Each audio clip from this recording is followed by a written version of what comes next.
Am Israel Chai. Ayubowan. Ayubowan.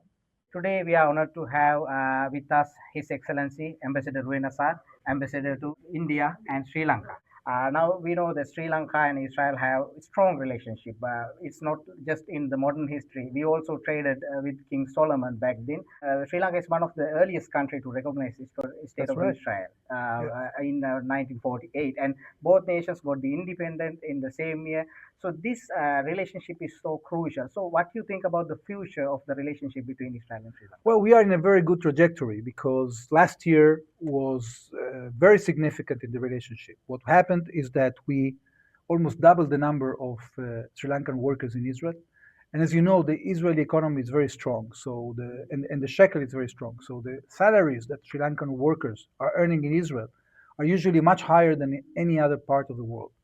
Thanks to that, the numbers right now, we are standing around 30,000 Sri Lankan workers. This is about 10% of all the foreign workers we have.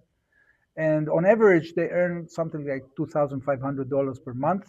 It means that the amount of money they are generating per year is almost $900 million.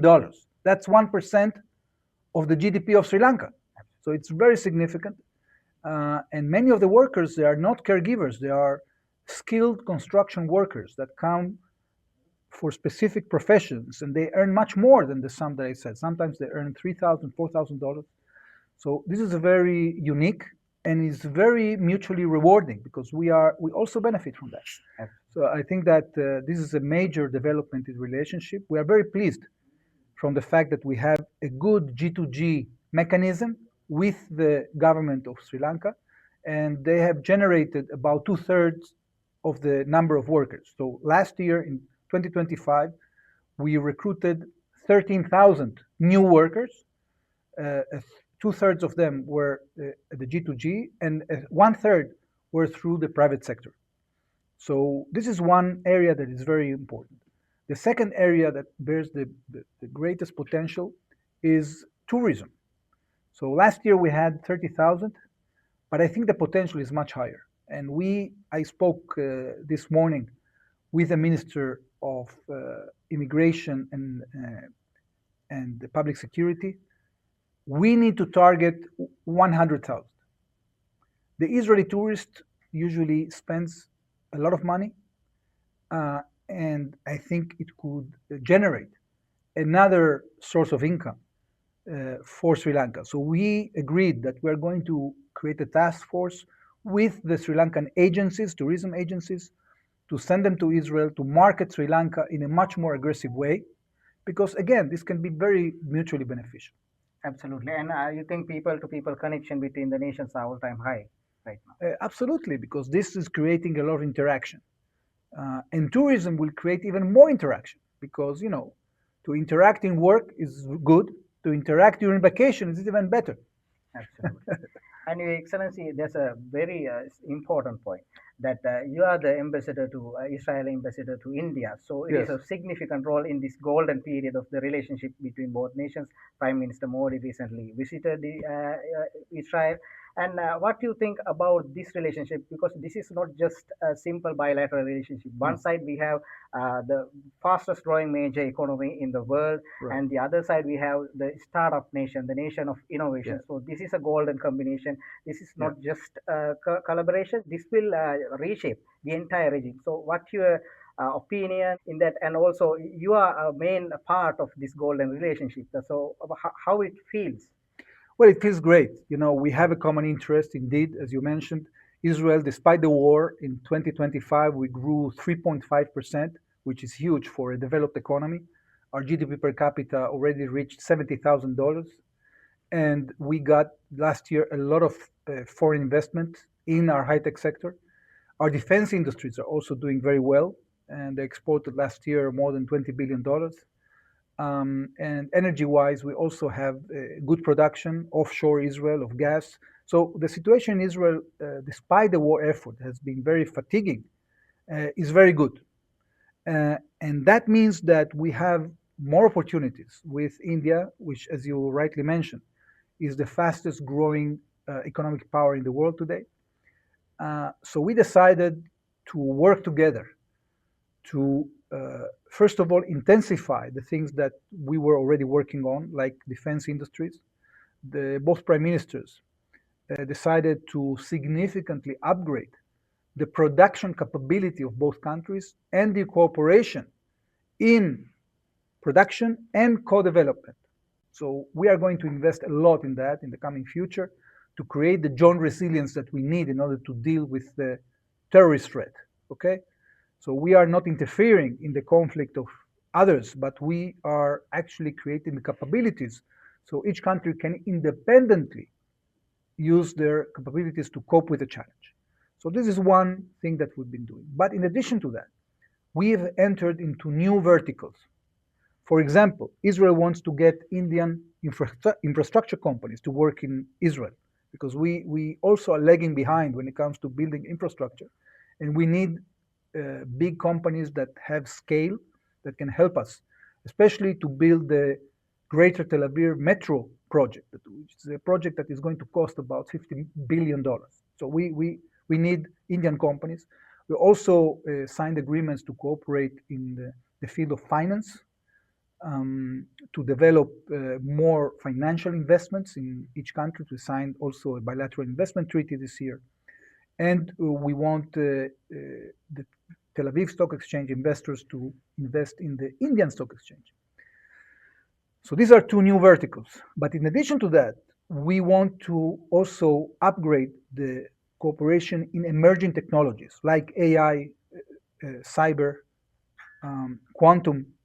So we've been hosting exchanging delegations, and we also signed an MOU to cooperate on AI because we want to build data centers that will give the services that are required for the AI generation. So all these things have been happening in the last year. This, indeed, as you said, has been a revolution in the relationship. And I also believe that this will have implications on Sri Lanka as well, because as India is opening up to the world, the quantity, the volume of trade that is going to start, all the agreements that India signed with the major trade blocs in the world, with the EU, with the USA, with the Emirates, with Australia, with New Zealand, with EFTA countries. Hopefully, also by the end of the year, we are going to have an FTA with India.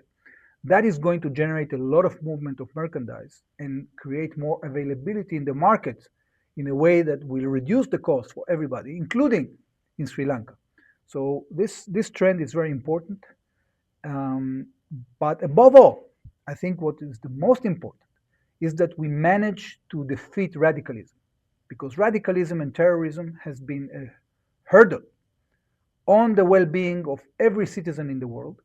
And there is nobody like the Sri Lankans that have had this negative experience.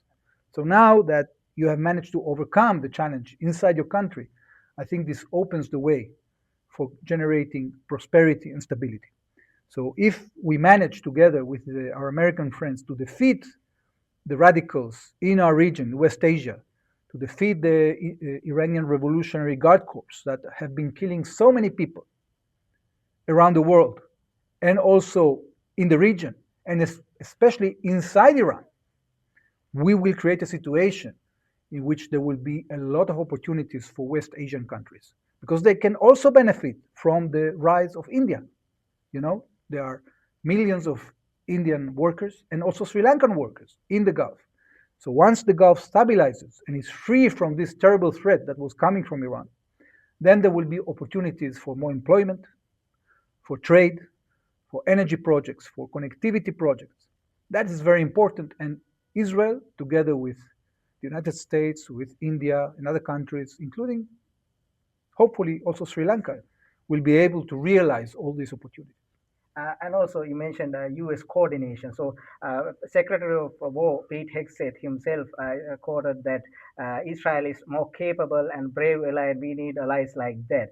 So, what do you think about the coordination between these two nations? And can you give us an update about how far now this regime, this terrible, brutal regime, has fallen after this war, and what will be the future of Middle East to Iranians, especially because this regime is killing their own people, 40,000 people within a week, and also they are funding proxies. So, what will be the future after this? Because Well, unfortunately, we cannot say at this point that the regime has fallen. And from the outset, what we said is that we want, first of all, to remove two existential threats that were emanating from this regime: the nuclear military threat and the ballistic missile threat. So we dealt with that and we destroyed their industry of weapons of mass destruction. In addition, we said that we are going to give the Iranian people a chance to embrace their future by debilitating these mechanisms of oppression. We don't have an intention nor the capability to decide what is going to be the political future of Iran. This is up to the Iranian people to decide. But by debilitating these forces of oppression, maybe there will be a change in the future. Now, what we are already seeing is that there are a lot of cracks inside the regime. First of all, unlike their narrative that we're saying that they are victorious, they had to invite foreign militias into the country.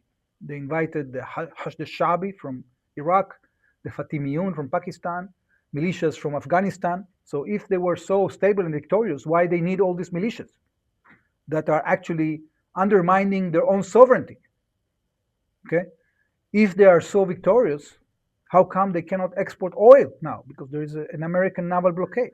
So I think that together with our American friends, we have created the conditions to put leverage on this regime, either to change their policies and adopt the 15-point plan that has been put forward by President Trump, or face the consequences. And we hope that thanks to this leverage, first of all, the destruction of their capabilities, decimation, they still have residual capability. They can still fire missiles because they have put them underground. But at the end of the day, their capability has diminished substantially.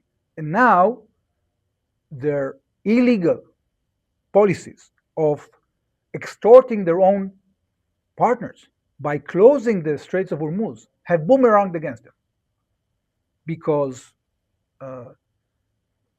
they were the ones that were trying to undermine others, but now they are being undermined.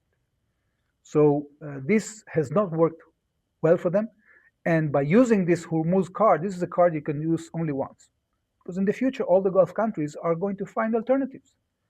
Saudis are already exporting at least half of their production through pipelines, and so is doing the UAE. So at the end of the day, people are not going to forget how the IRGC has attacked the neighboring countries, how they have undermined those countries, including Sri Lanka, that they call their friends. If they are such good friends of Sri Lanka, why are they not supplying the energy that is required for Sri Lanka? Because they didn't have the intentions of actually cooperating with the international community. The only thing that they were interested in is becoming the hegemon in the West Asia through terrorism and through radicalism. Radicalism is not going to solve any problem.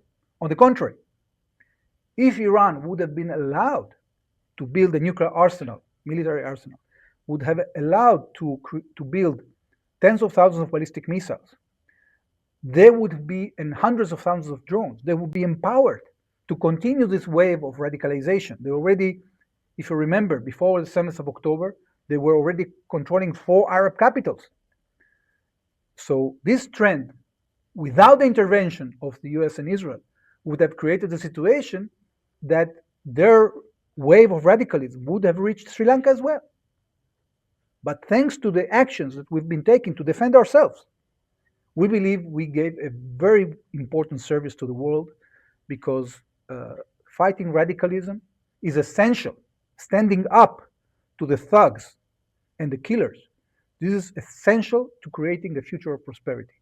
Now, we know that many elements and countries are trying to flip the situation and portray Israel as the aggressor. But I have to remind you, it was the decision of the Hamas terrorist organization to attack us on the 7th of October with one of the most atrocious attacks in the history of terrorism, in which they burned and they killed and they maimed and they raped civilians, okay? And Hezbollah attacked us on the next day. And then Iran decided to attack us. So we are actually defending ourselves because this is our right to do so. And I am very confident, despite the huge effort we had to take in order to confront this axis of evil coming from the regime in Iran, that we will overcome, because Israel is a force for the good. Israel is a force for innovation. Israel is a force for economic reform and entrepreneurship. Israel is a country of science, is a country of enlightenment. And whoever cooperates with us will see the fruits of this cooperation. But whoever cooperates with a radical or subjugates to the radical approach will only suffer, because there is nothing they can offer that is positive. Absolutely. What is your message to the people of Sri Lanka? We are proud of this relationship between the people of Israel and the people of Sri Lanka. There is much to enjoy in this relationship, because we love each other. Israelis love Sri Lanka. They love to come here to visit your beautiful country. There is a huge potential of more Israelis coming here, and we are going to work together in order to untap this potential. We are enjoying very much the fact that we've been able to increase substantially the participation of Sri Lankan workers in the Israeli market, and this is creating a lot of opportunities for us and also for Sri Lankans. This has generated almost $1 billion per year of income for Sri Lankans in Israel. So the sky is the limit. Israelis, like Sri Lankans, love life. They are a peaceful nation, and we are together. We have the conviction and the resolve that is required to fight terrorism and to fight radicalism. We just have to, come together to do it in a more efficient way. And as much as we are efficient in the fight against radicalism, our nations will prosper more and will have a much better future.